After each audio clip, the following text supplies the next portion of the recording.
Abasuubuzi basatu bakubiddwa amasasi, omu afudde. Poliisi egamba babadde bakukusa byamaguzi.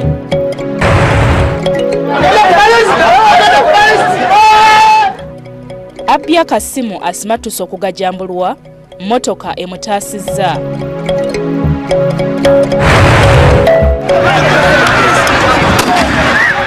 Omupiira gw'amasaza essingo gwaggweredde mu tiya gas, abawagizi babadde balumba ddefiri.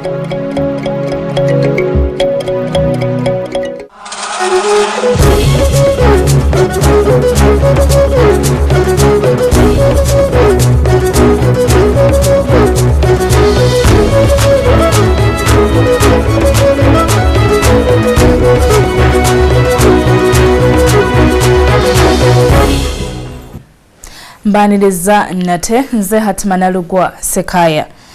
Ababaka okuva mu buvanjuba bwa Uganda batabukidde President Museveni nga bagala bannyonnyolerwa kyasuubiza nga abantu be bakiikirira ate n'atatuukiriza. Bano baweze nti singa President tatuukiriza bweyamo bwe tebajja kumukombya ku kalulu kavune addiramu okwesimba mu mwaka gwa 2016.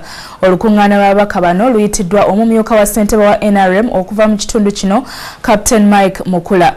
Wabula abamu ku babaka bano ate batabukidde Mukula nga bagamba nti naye ayinza okuba yekuutira njiri ya kuvuganya ku bukulembeze bw'eggwanga mu 2016. Ye minisita w'ebyamawulire Mary Karoro Okrut asabye ababaka bano obuteeraliikirira n'abagumya nti ensonga zaabwe za kukolwako. Jingo Francis yalina ebisingawo. Ababaka okuva ebuvanjuba bwa Uganda omuli Teso, Busoga, Bugisu, Bukedya ne Sebeyi batabukidde Pulezidenti Yoweri Museveni ne bamwogerera amafuukule. Bategeeza nti Pulezidenti abasuubiza ebintu omuli okuzimba enguudo, amazzi, amalwaliro, kati emyaka 2 egiyise naye n'okutuusa kati bakyabirinda. I think it's enough. If the president is not in position to deliver some of these pledges, let him not say it. We come across and it is too heavy for us. Now for me, when I say this, they will call me a rebel MP. But I think I am ready to be called a rebel MP. So NRM members, do your party justice by speaking the truth. Otherwise, you are in a sinking boat, and that boat will for sure sink with you if you continue that way. The fruit factory. And yet the people of Texas have planted now over 5 million trees. They have no market. I don't know what to say in 2016. And we are saying, he should not even, if you want to stand in 2016, then you should begin working on these things first, so that we begin negotiating about the other information. Ekisinza okubajja mu mbeera y'embalirira y'eggwanga eyakasomebwa gye bagamba nti bo tebaafunamu songa enguudo mu bitundu ebirala zigenda kukolebwa omuli n'okuzimba empya. Today we are talking about 7,000 billion. When we go to work with the Huskers, what about this, wonderful correction we are talking about? How are they translating into service delivery? It's time now that we need to remind the Redeemer that look, the ones who came to redeem are not yet redeemed. He has been coming for votes. This time I'm going to give you the road. We vote for him. Let us be serious.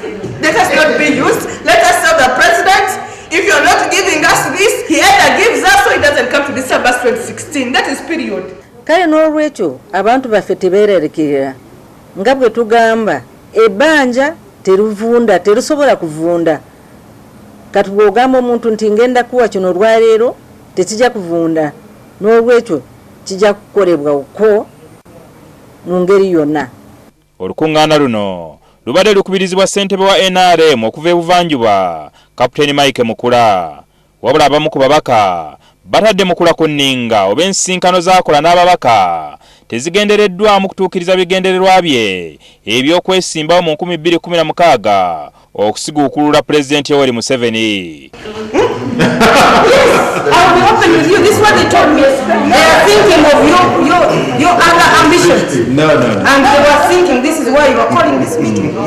Tewekigaana omuntu yenna okweyisimbawo kubanga tojja kubanga omenya mateeka. Ebyo byonna tujja biteeka mu nkola. Naye kaakati we tutuuse kati sooke tugonjoola ensonga ezigenda okukulaakulana eggwanga lyaffe nga Uganda. Ebya politics tusooke tubiteeke ebbali. Basazeewo okuteekawo obukiiko okuva mu bitundu eby'enjawulo obugenda okuŋŋaanya bye babanja gavumenti olwo basinkane Pulezidenti Yoweri Museveni. Jingo Francis, NTV Akawungeezi. Poliisi eriko abasuubuzi basatu beyakubye amasasi olunaku lw'eggulo mu kitundu ky'e Bukedya.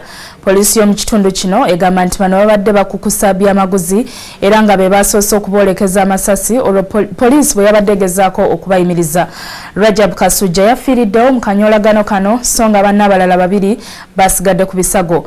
Bonno abantu b'erudda eno kino bakiwakanyizza era kati baagala Ssaabaduumizi wa poliisi ya Uganda ayingire mu nsonga zino.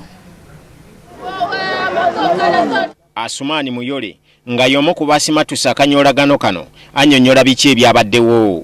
Tusanga abasajja nga bataddewo akapande tewali na musikale n'omu ne tuyimirira.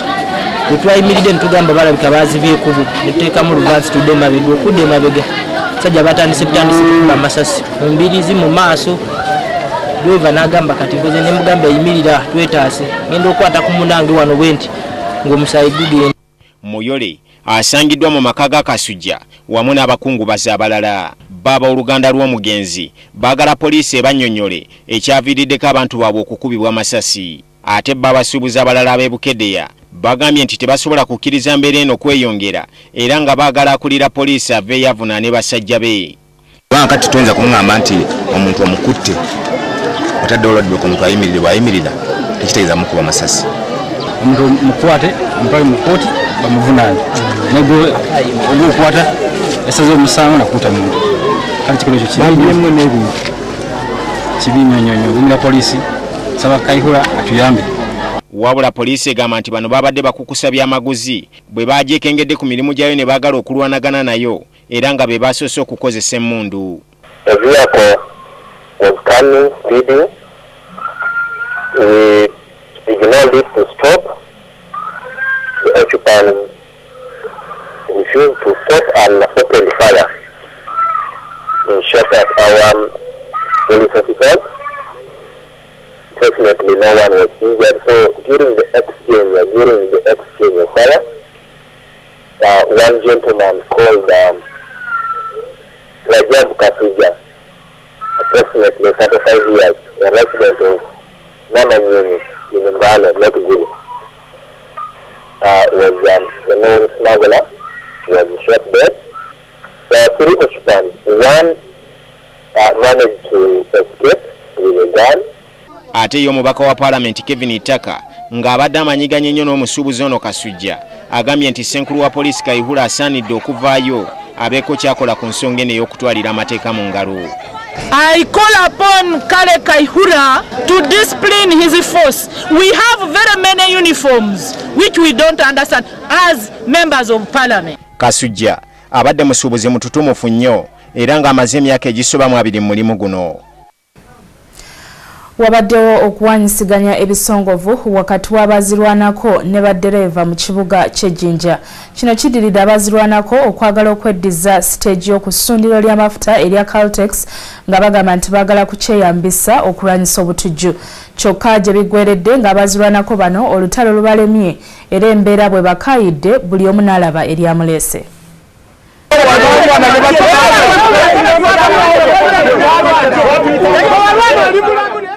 Baddereeva ba taxi Ejjinja tulano bya Bugume n'abazirwanako mu kitundu kino abadde bazze okweza stage esangibwa ku Caltex mu kibuga Jinja. Bano bazze n'ekiwandiiko mu kibagambye nti kivudde wa town clerk nga kiragira abataxi baveewo bo basobole okweza ekifo kino. Oba baddereeva baganye okubawuliriza.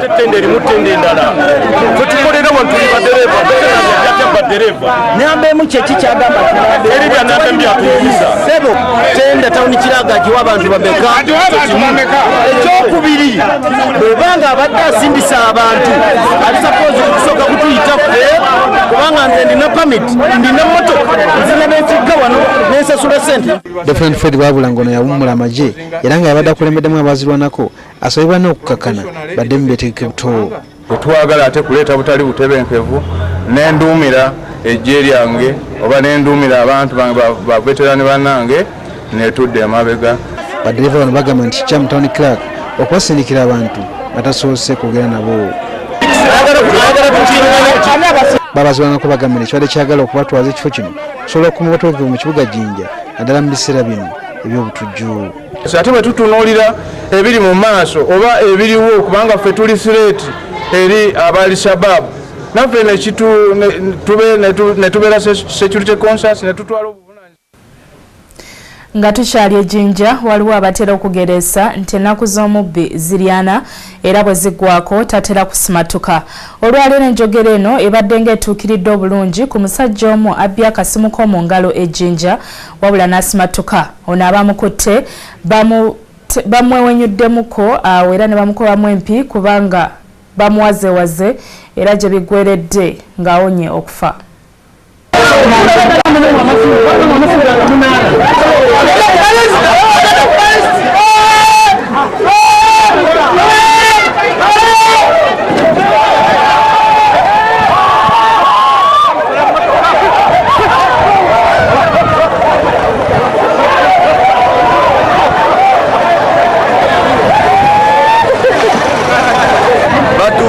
Ate naddala baagala nnyo okusinga amasimu. Buli we bajja babba b'amasimu bokka.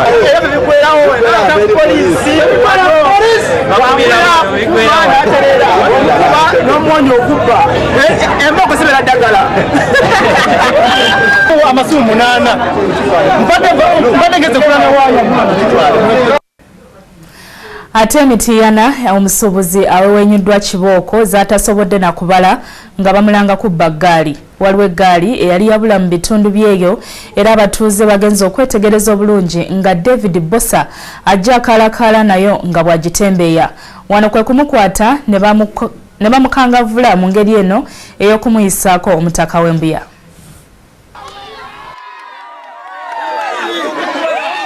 David Bossa nga mwetisi w'amatooke mu katale k'Emityana yagudde ku kyokya oluvannyuma lw'okusangibwa n'eggaali ebadde yabula ng'agezaako okugitunda. Eggaali ey'omulimi John Bosco Kaweesi yereetedde Bossa okubonerezebwa wakati w'abantu abawerako abadde bakuba enduulu wamu n'endala. Abamu ku batuuze beemulugunyiza ku kikolwa kino nga bagamba mbu babbi banne be bamukubye emiggo okumuwonya akadduukulu ka poliisi. Muntu waabwe era ensonga lwaki mbadde ntwala omutwe ku poliisi bamulemedde ne baŋŋamba nti tomutwala poliisi twagala tumubonerezeemu nange olw'okubanga kyekyo nange nsazeewo ne ngamba abonerezebwemu wano. Olumaze okumukuba emigoba nte abasuubuzi balagidde Bossa afukamire yeetondole nnyini ggaali. Oluvannyuma bamulese n'agenda.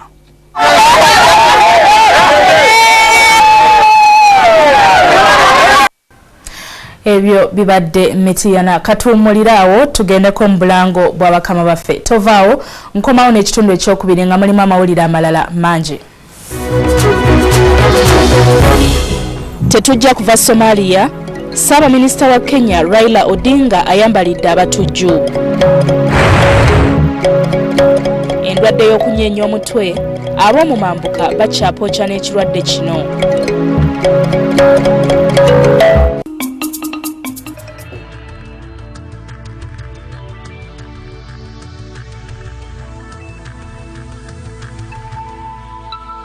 This is NTV.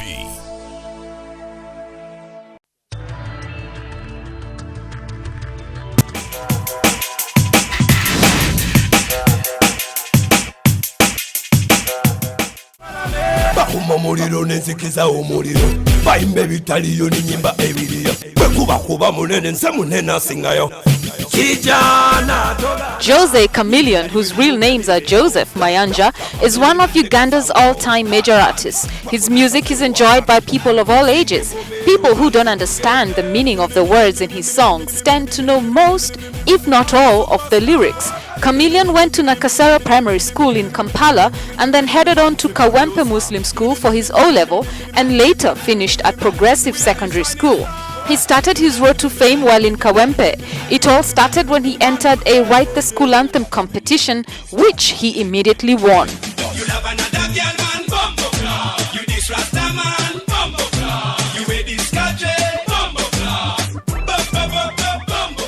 Chameleone's talent was then recognized and he soon started singing and performing in small local clubs as an MC. He regularly sang some of his own songs, but they were never properly recognized because they were not recorded yet. Because Chameleone was a good MC, he proceeded to Burundi where he was on high demand. He then decided to come back to his home country, Uganda, so he could follow up on his dream and start his career as a musician. I know you want me. You look a million, not disarm me. With him again, you'll never desert me. From Asmara to Kampala, never forget me. Upon arrival in Uganda, Chameleone started working with Shanks VVD. They recorded a song together called Forgive and Forget. Shanks VVD later left for Rwanda and Chameleone was left alone to decide his fate. He decided to seek bigger studios in Nairobi with the famous Ogopa DJs. While in Nairobi, he linked up with Baby Cool and Redson and came up with Mikono Juu.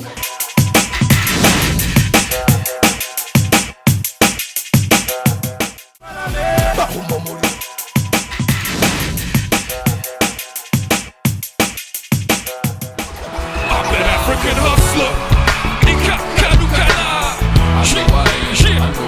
African hustler, Big up for Daniel Chikozi Jr., also known as Navio, a young, dynamic and talented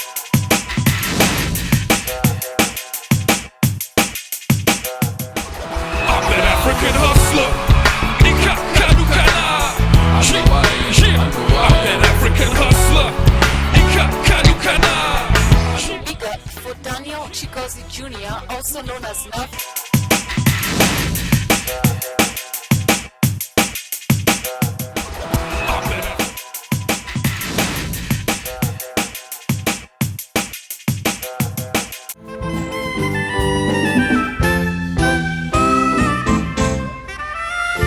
Much more has been said and written about Isaac Atumwa.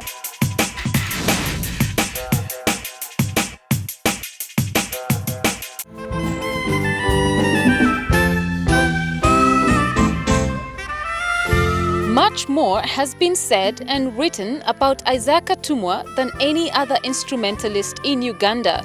Born and raised here, he has been dubbed the country's leading jazz artist, best success. Poliisi eyongedde okujjukiza bannayuganda naddala abo abavunaanyizibwa ku bifo by'amasinzizo okwongera okuteeka obukuumi obumala mu bifo omusinzibwa.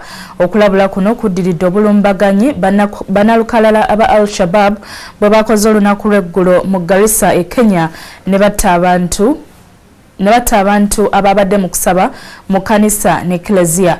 Okusinziira ku poliisi, ebifo ebisinzibwamu tebinnaba kukola ku nsonga ya kwerinda mu ngeri ematiza. Okufaananako n'ebifo ebimu ebisanyukirwamu, emizikiti, ekkanisa ne Eklezia, ebyokwerinda byali bijjiddwamu amaanyi nga wayiseewo emyezi mitono okuva abatujju lwe bakuba bbomu Kyaddondo mu Kampala. Wabula obulumbaganyi obugenda mu maaso mu Kenya ng'abatujju ababukola be bamu balaalikanga bwe bajja okubukola ne mu Uganda. Waliwo obwetaavu okunyweza ebyokwerinda bonna. Ku Sande ku makya, abatujju baalumba ekkanisa ne Eklezia e Garissa mambuka g'e Kenya ne batta abantu 19. Okusinziira ku poliisi, amasinzizo mu Uganda tegannakola ku byakwerinda mu ngeri ematiza. According to our own findings, most churches don't have security plans for their churches. That is why we are moving around advising them to develop their own, plans. So kakati ekyo kyekizibu ekiriwo naye ng'abantu baffe twazzeemu ddaata okubadde okubaga nti abayi baalumbye baganda baffe, si Eklezia, si kanisa, si lya muzikiti, bo tebafaayo kasita balaba abantu abangi kubanga gye bali. Ku ntandikwa y'omwaka guno waliwo olukiiko lwa poliisi n'abakulu mu nzikiriza ku nsonga eno oluvannyuma lw'okufuna amawulire ag'ekikesi nti abatujju baali baagala kukuba kkanisa n'ebifo ebirala omusinzibwa. Awamu ebyakkanyizibwako ng'obwoma obukebera bitandise okuteekebwa mu nkola wadde ng'awalala tewali kyamaanyi kyakoleddwa. Tugamba nti buli kanisa eri mu kibuga eyo teteekwa na kubuuza kibuuzo. Ekibuga eky'e Kampala, ekibuga eky'e Masaka, eky'Ejjinja, eky'Iganga, ekibuga Mbale, Eggulu, Ekitigumu n'ebibuga ebinene ebirala mbalala bateekwa obuteeko okussawo obukuumi. Abaddukanya amakanisa, Eklezia n'emizikiti bakubiriziddwa okufuna ebyuma ebikebera n'okweyunira poliisi nga wanaabayo olukuŋŋaana kalubeera olw'okusande, olw'omukaaga oba olw'okutaano nga bwe kitera okubeera.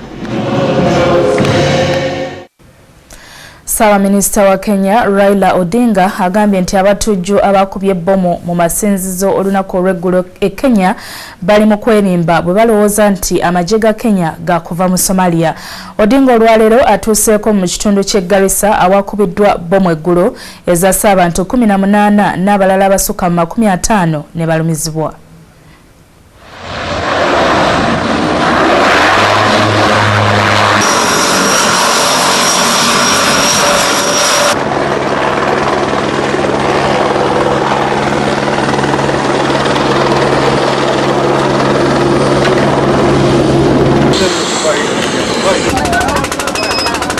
That's the reason why you see churches being targeted, and the inference here is that Muslims are attacking Christians, so that Christians can begin to fight with Muslims.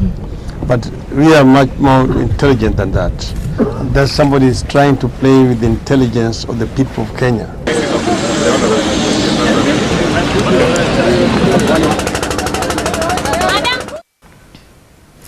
Ekirwadde ekyokunyenya omutwe kikyagenda mu maaso n'okutigomya abantu b'omu mambuka ga Uganda. Abavubuka bangi tebasobodde kweyagalira mu bulamu bwa kivubuka olw'engeri ekirwadde kino gye kibagoyezzaamu. Richard Adonga y'omu ku bavubuka abayisiddwa obubi ennyo ekirwadde kino mu disitulikiti y'e Padel. Bw'atyo Adonga bw'atambula ng'atagala olw'okubeera omunafu ate ng'ali mu bulumi. Okutuula n'atereera ku mumalamu amaanyi era alina kukwatirira butebe buno tewayita ddakiika nga yeebaka wansi. Omugongo nagwo gwewetamu era buli lukya yeeyongera kufuna buvune bw'atyo n'anafuwa. Obulamu n'essanyu ly'ekivubuka bw'akomawo emyaka 6 ekirwadde kya kinyeenya mutwe ekikyabuzeeko eddagala bwe kyamukwata. Omwaka ogwaddirira ng'amaze okufuna ekirwadde kino maama we yamwambulira n'adduka mu disitulikiti endala. A place called where? Akwang sub-county. Can she ever visit her child? No. She is there at another husband. Bw'atyo omwana omulenzi ono bwe yasigala ku myaka 6 ne kaganda ka kalenzi ak'omwaka ogumu wamu n'ekitaabwe kumpi atabafaako. Adonga talina kyasobola kukola yadde okwenaaza. Kaganda ka kato kaakuze nako ke kamulabirira wamu n'omukyalo ono mukakkojjaawe. Eddagala eriyamba okweweza ekirwadde kino ekimutawaanya musajja wattu takyafuna. Abaali bali musombera baakuuwa anti amalwaliro gali wala. Omulenzi ono yasooka kubeera mu kayumba kana akafaanana bwe kati ne muganda we omuto Kidega okutuusa kitaabwe we yabasengula n'abazza wano. Mu nju eno mwe mubeera Adonga ne muganda we ow'emyaka 13. Ab'omulirwano kyokka nga beesoddeko akabanga bagamba nti taata waabwe ayinza n'okumala wiiki nga tasuzeewo.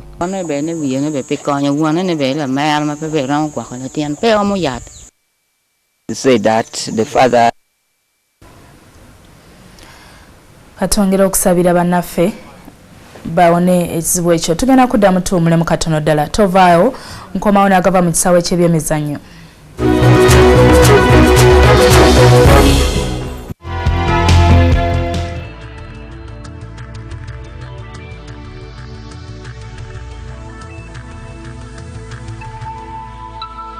This is NTV.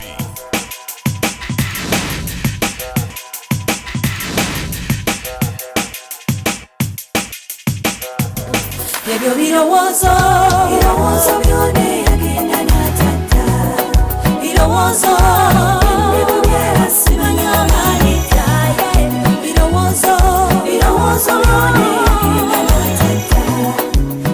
In Star Profile today, we look at IJ's other half, Irene Namubiru. She had her education at Mitiana Senior Secondary School, Bugema Adventist, after which she continued to Namasagali College, where she did a lot of singing.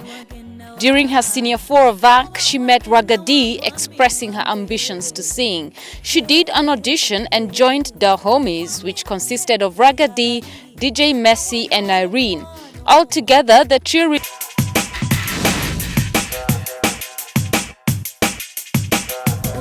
Ebyo birowoozo byone yagenda n'atatta birowoozo byebubyera simanya amalitaye birowoozo byone yagenda n'atatta. Star Profile today, we look at IJ's other half, Irene Namubiru. She had her education at Mitiana Senior Secondary School, Bugema Adventist, after which she continued to Namasagali College, where she did a lot of singing. During her senior 4 of VAC, she met Ragadi, expressing her ambitions to sing. She did an audition and joined the Homies, which consisted of Ragadi, DJ Messi and Irene. Altogether, the trio released their first single, Bamusa Kata.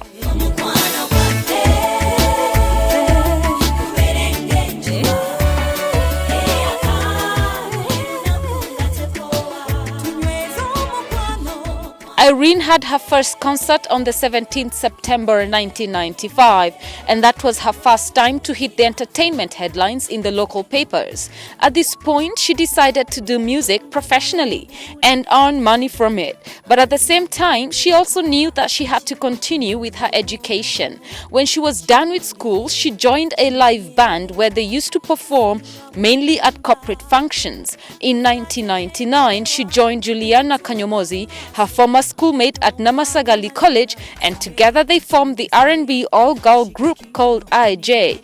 In 2000, they released a single-track album titled Vive la Vie, which they never sold but launched nonetheless, 1 month after which she left for France, thus disbanding the group.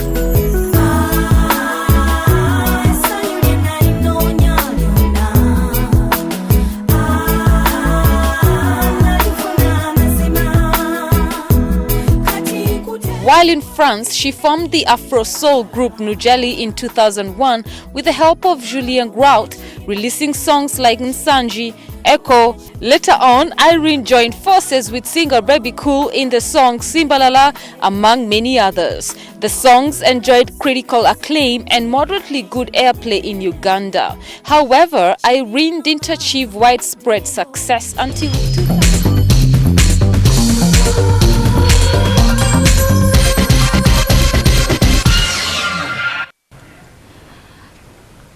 Ntv Akawungeezi n'amawulire agava mu nsiike y'ebyemizannyo. Poliisi Mitiana yakubye omukka ogubalagala mu bawagizi ba ttiimu y'essaza ly'e Ssingo ng'egezaako okutaasa baddiifiri abalamudde omupiira wakati w'abategesi b'empaka zino ab'e Ssingo n'ababadde abagenyi okuva e Bulemeezi. Kino kyaddiridde abawagizi b'e Ssingo okugezaako okugajambula baddiifiri bano mbu nga babalanga kuyambako b'e Bulemeezi kuteeba ggoolo ey'ekyenkanyi mu mupiira guno.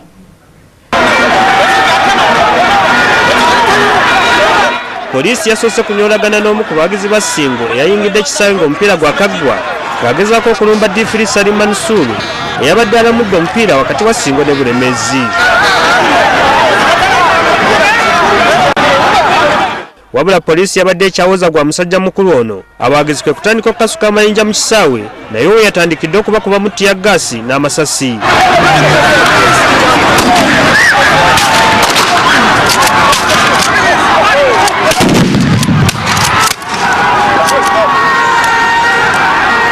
Olutalo lwa ttiya gaasi, amasasi n'amayinja lwamaze akaseera akawerako ng'eno abazannyi ba Bulemeezi n'aba Ssingo ebigenda mu maaso babirabira ku ttaka. Oluvannyuma embeera yazze mu nteeko era poliisi kwe kuwerekerako abazannyi ba Bulemeezi ng'eno bw'egenda eyerula ekkubo. Omupiira we gwaggweredde nga ttiimu zombi zisibaganye ggoolo emu ku emu. Wabula abawagizi ba Ssingo bagamba nti ekyabanyiizizza be baddiifiri okugaana okumala omupiira mu budde, Bulemeezi n'ebateebera mu budde obwayiseemu. Omupiira gwawedde dda neefu n'asigala ng'akyafuuwa. Oba eddakiika abadde afuuwa mmeka? Oba omupiira gubadde gwa ddakiika 2? N'ebasajja ne batuppa, omwaka guno ne batuppa. Atoola mutabulanye mulimba obulumi bw'abantu mwe musanga atoola mulimba nnyo amayinja akusoose kwatiya gaasa amayinja ne gajjako.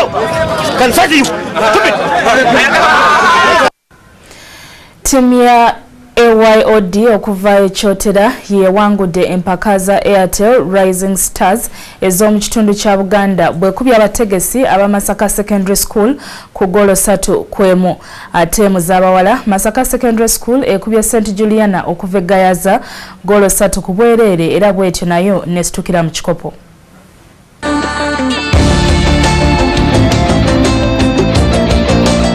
Airtel Rising Stars.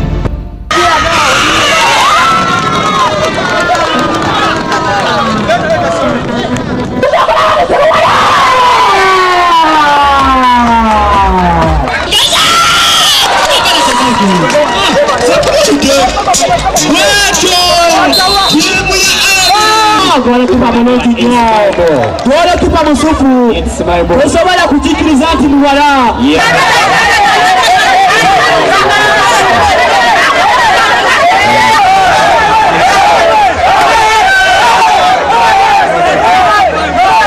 Airtel Rising Stars, one of Africa's greatest football tournaments, has returned. If you're out there, we'll find you.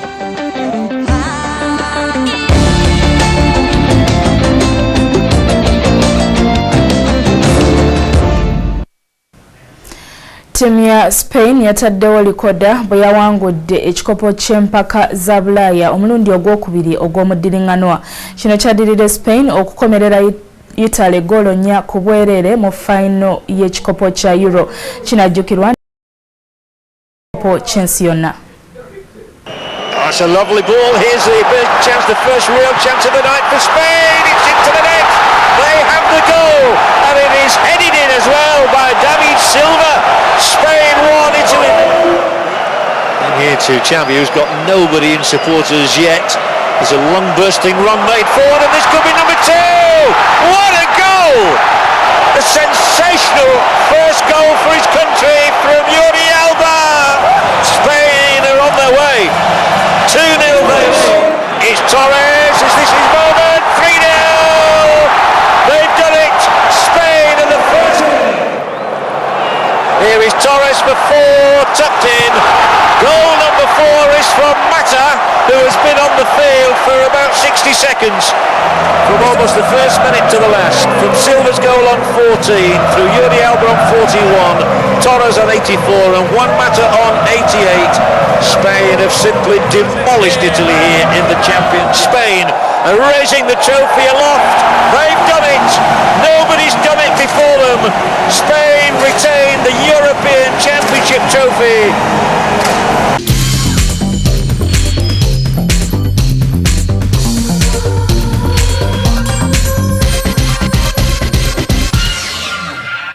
Are you ready to drink at the table?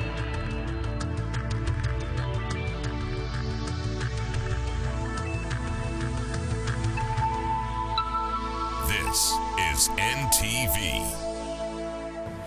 Ntv Akawungeezi bwetyo bwebadde akadde katika kutusaako ntebereza ya budde y'olunaku olw'enkya.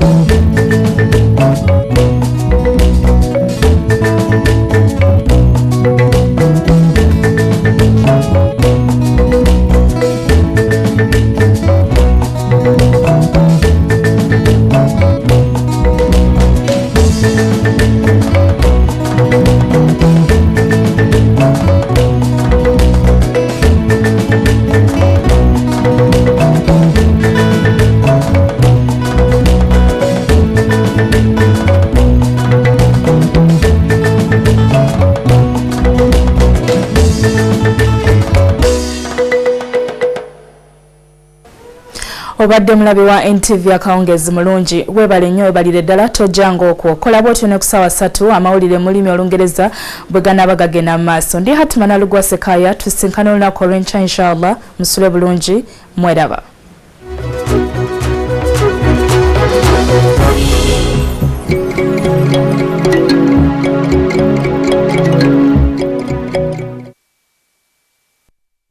Coming up.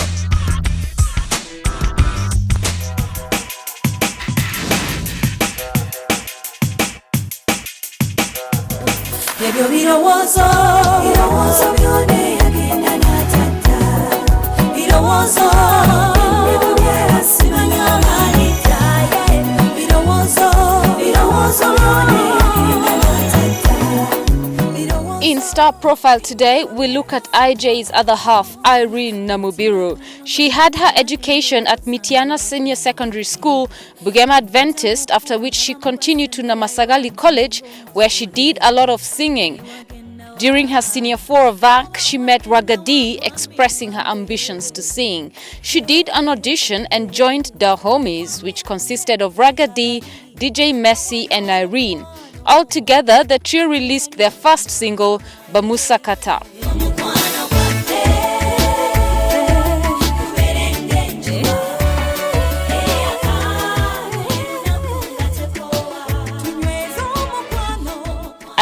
had her first concert on the 17th September 1995, and that was her first time to hit the entertainment headlines in the local papers. At this point, she decided to do music professionally and earn money from it. But at the same time, she also knew that she had to continue with her education. When she was done with school, she joined a live band where they used to perform mainly at corporate functions. In 1999, she joined Juliana Kanyomozi, her former schoolmate at Namasagali College, and together they formed the R&B all-girl group called IJ. In 2000, they released a single-track album titled Vive la Vie, which they never sold but launched nonetheless, 1 month after which she left for France, thus disbanding the group.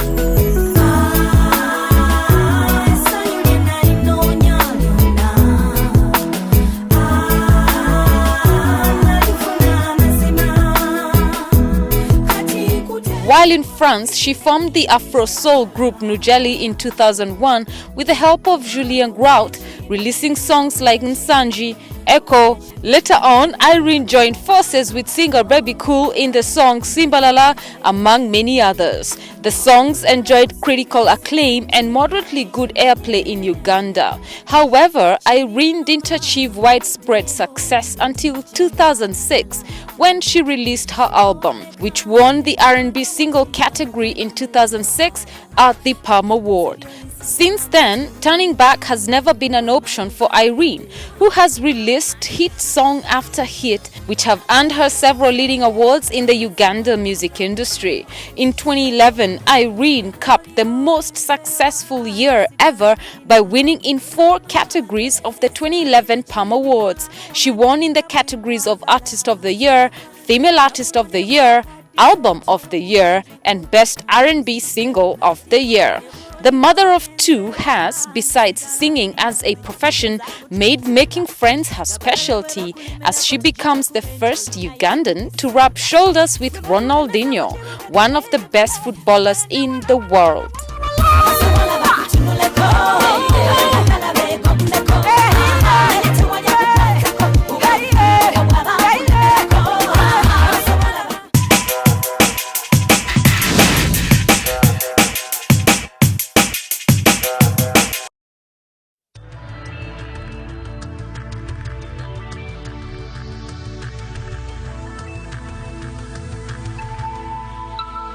This is NTV.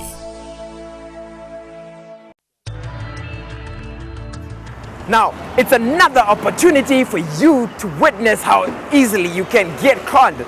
Now, basically, the idea is to show you, well, some excellent cons performed by con artists. This is Tricksters.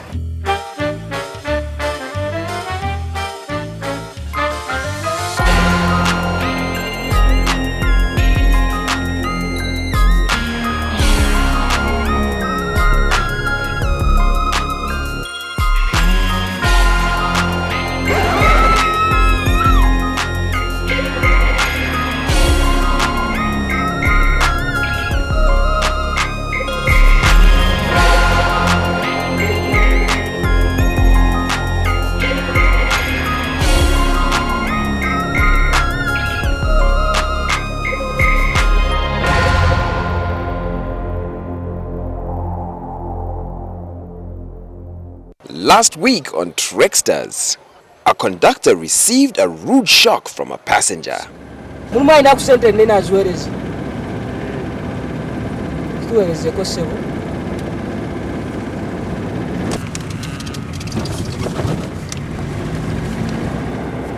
Zimperezeko mwami oli abasigaddeawo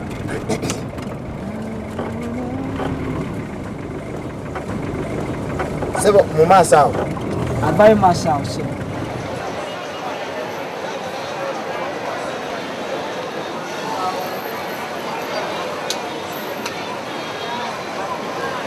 kondakita mu maaso awo mpane balansi wange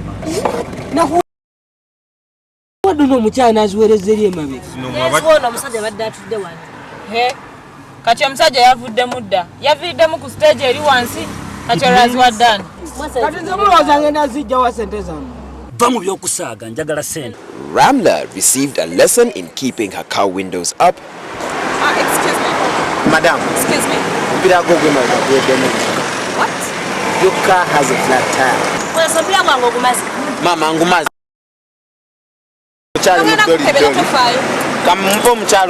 All right, whatever. And a young lady found a fortune and lost everything she had. Madam, you have picked money. Are you going to give it back? I think so. You think so? He does not know, so it will not hurt him. You're not suggesting I pocket this man and run away with it, are you? Put it in the bag. The thieves will see us, man. Now let us go to a quiet place. We count the money and you give me a little. Because it's not mine, you are the one who picked it. You give me a little. We hurry up and count the money. What is wrong? Excuse me, Mwala.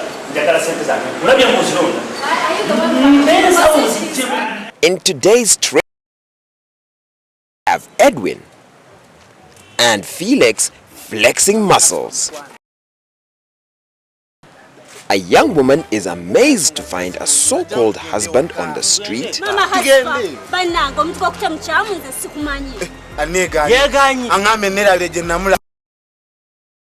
Into a nightmare.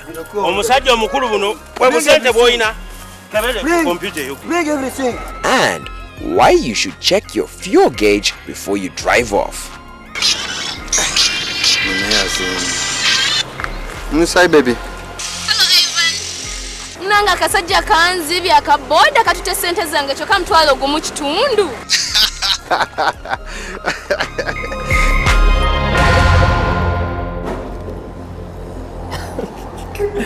Now, some of you know that when you get into a relationship, be it a marriage or not, and it doesn't work out, it can be completely devastating. Now, what do you do if the relationship never happened, couldn't have happened, but for a minute seems like it happened? Confused? Have a look at this. Some people believe that you can only get conned in the street if you are naive. Unfortunately, this is not the case. Even as you walk on the street minding your own business, you can easily become a target of conmen. The moment they realize that you have some money, they will plan and follow you until you fall into their trap. Rachel has been shopping around looking for a gift to give a friend who is getting married. Two conmen have realized that she is moving around shops and so she has some money. They follow her around, waiting for the right opportunity to present itself, and then they will strike.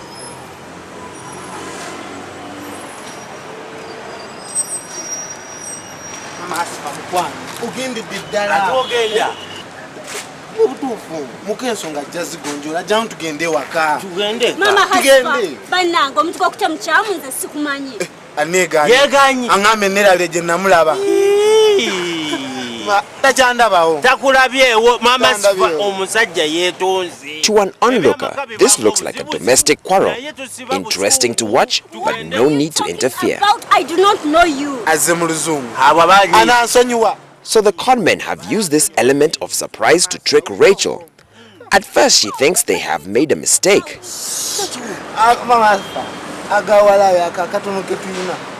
Keka mwe wamasifu umusajja yetonze mudire mutugendeko ensonga tuzimale banange mulabika mulina babinza mu mfepo mama asifasiri mubbi asifali waka bane base bageno muyonsa okumuyonsa banange abana kiza sibamanyi sibamanyi abeganye muko kakati by the time she realizes that they are robbers, she is already well ambushed. Do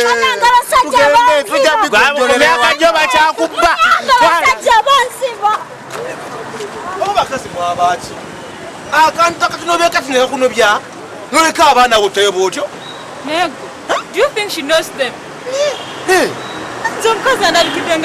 Oh, she knows them. Yekazabeka karuda amasu okukwekaza oli brother we oli brother ono mukodo mukazi bawe mufute She's struggling. brother we bow.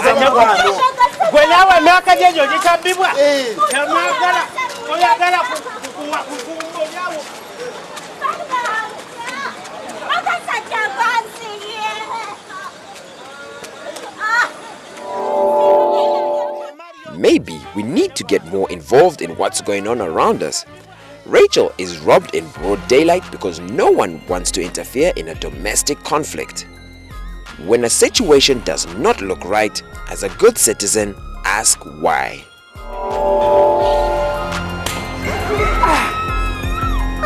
Women, eh? Now, if I were the lady in that previous video, just like she did. Now I'm telling you, that way you capture the public's attention and, well, the conman can't easily get away. But women...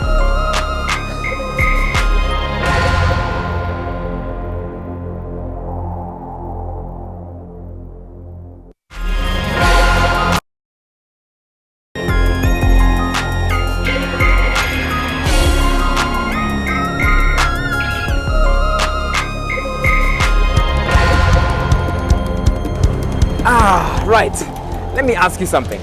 When you think of a thief who can easily make away with your money, who comes to mind? Is it a corrupt public official, or a salesman, or a boda rider? Sabo, katugende. Though you can get a taxi to take you almost anywhere you want to go, bodas have taken over as a firm favorite in the city.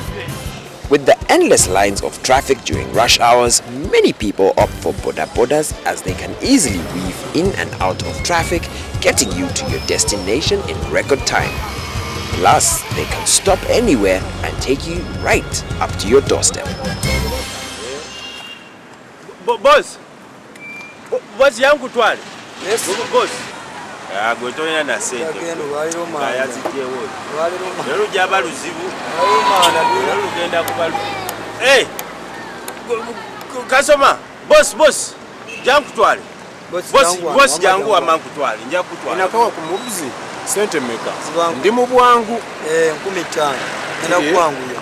Bude yonguzangusi. Sijiguza mukama wanga mafuta ga bei na. Olwokubangu gavumenti ndi mbwangu kutegeeza ku. Kale kule 13 ngeri joli mbwangu. Boss, let me take you for 2,000 shillings. You see, Wamanakawa is very near here and I can use a shortcut. Many people say a shortcut is often a wrong cut.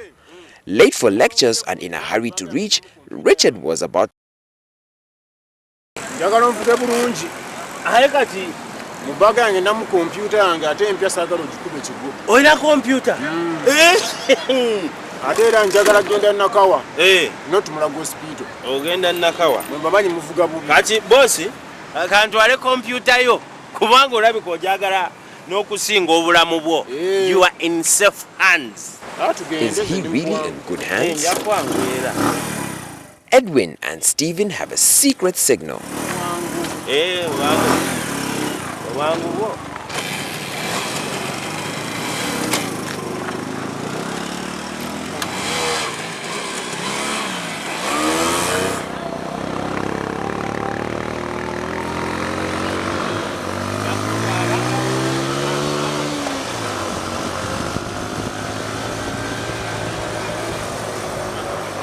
The moment Edwin mentions the word shortcut, Stephen knows where to lie in ambush and Edwin rides straight there.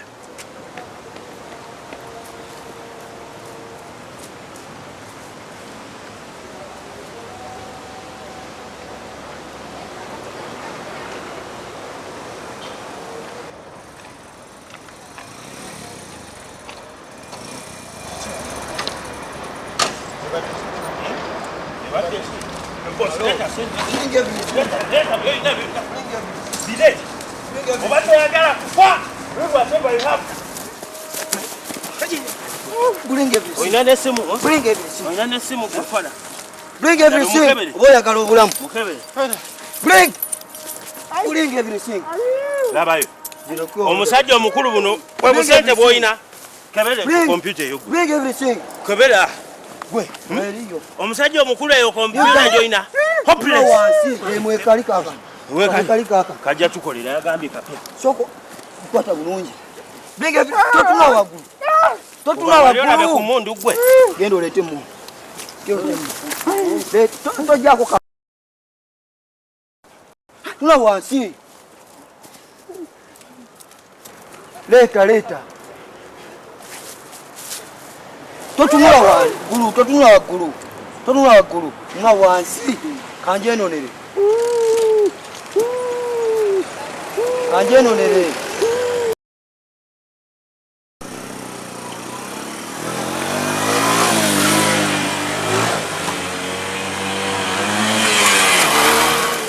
As the number of Boda Boda users keeps rising, so has the number of thieves who use the motorcycles to rob people.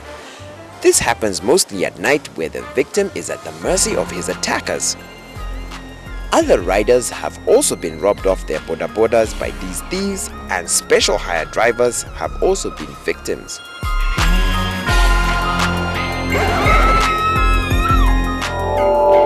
Now, one thing is for sure, you should never let anybody know what's here. I'm definitely getting myself a regular budget to ferry me around.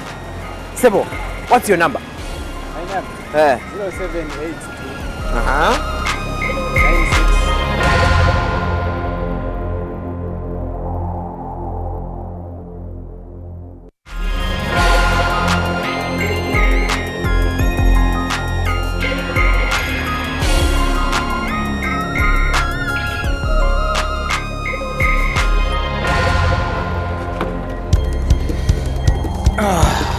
Right.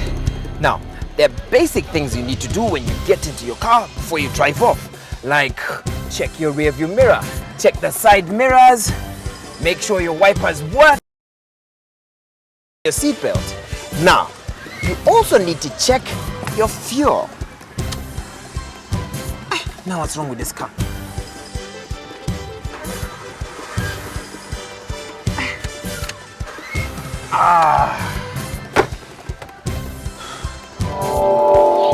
Misfortune can strike at any moment. People fall sick, others lose their homes, and others money. No one can prevent natural disasters from happening. But there are times when our actions just invite trouble.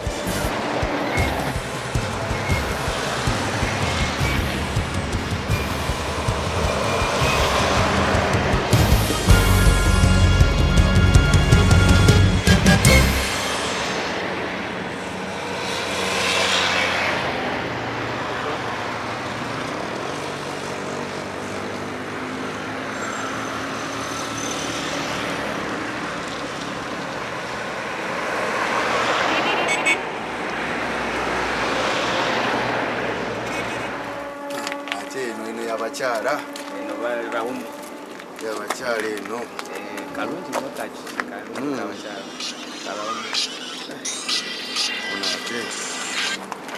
Hi baby. Hello Ivan.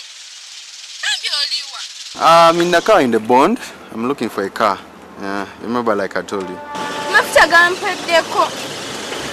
Ndi kukubo. Oh sorry. But simple. Just what you should do. Just there's a jerrycan in the boot, eh? Yeah, just get the jerrycan, get a boda around the corner, and then go to the nearest petrol station. Boda? Sure. Ani alinya boda? Bayigwe.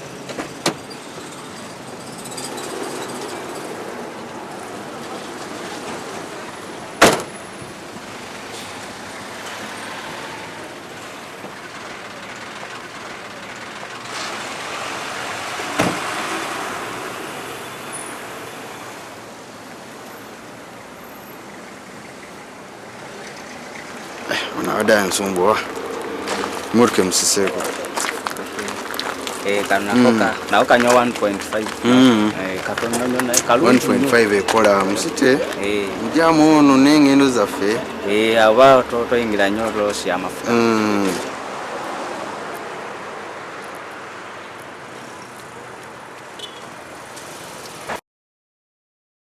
Ate njagala ogende wali ku Shell ndetereko ku mafuta. Sente mmeka? Jakumpa 13. 13? Wali. Kati gwawo osobola otambulawo olaba kumpi. Nemo mulaze sente ziliwo waza kuonona. Akakati wa space tulayoze ne kuletira amafuta. Being too trusting with strangers can land you into trouble.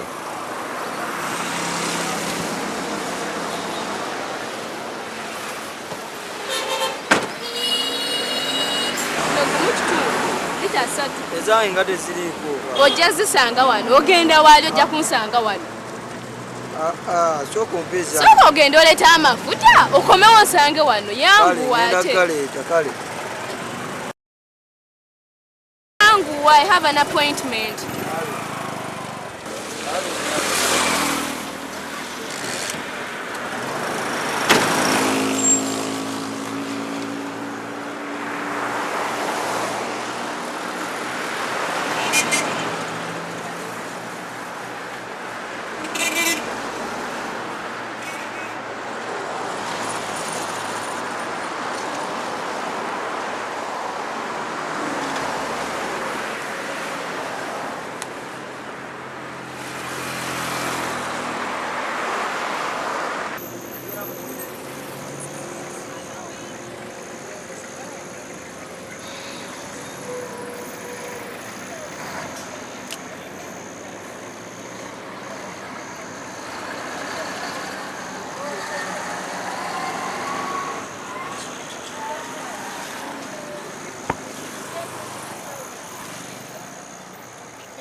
As this man is taking so long, what's keeping him?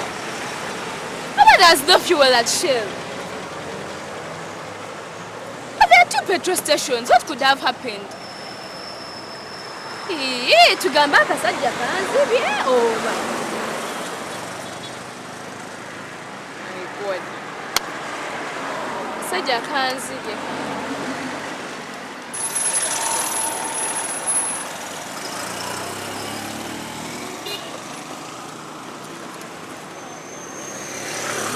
Million,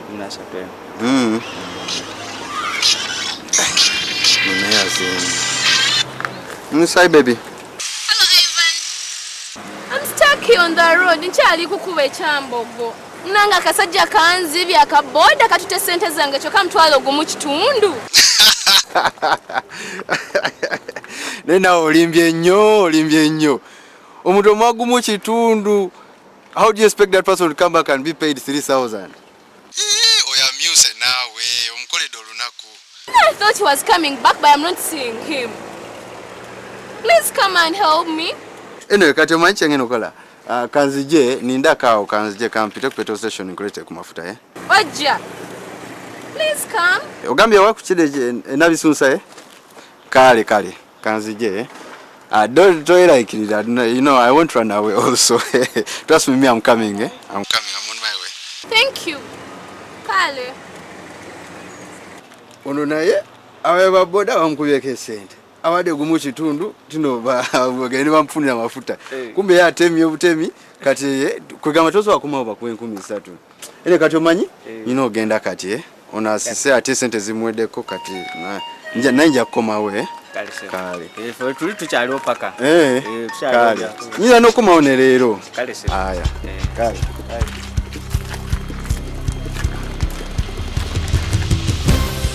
Right, I'll be honest with you. I hate bad drivers and I hate bad road users.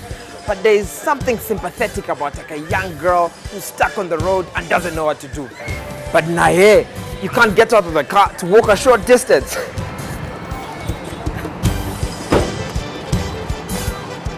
All right, that's it. We're done.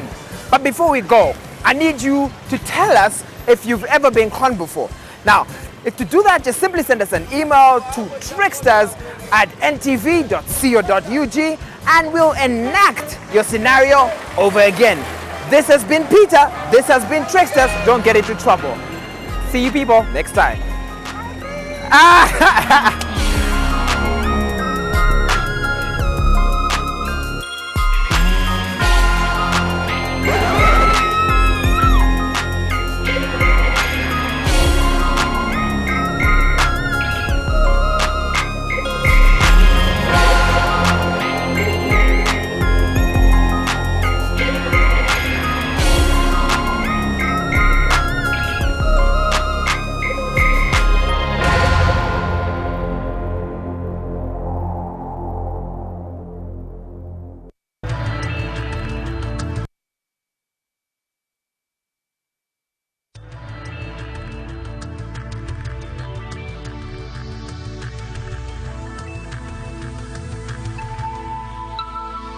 This is Ntv.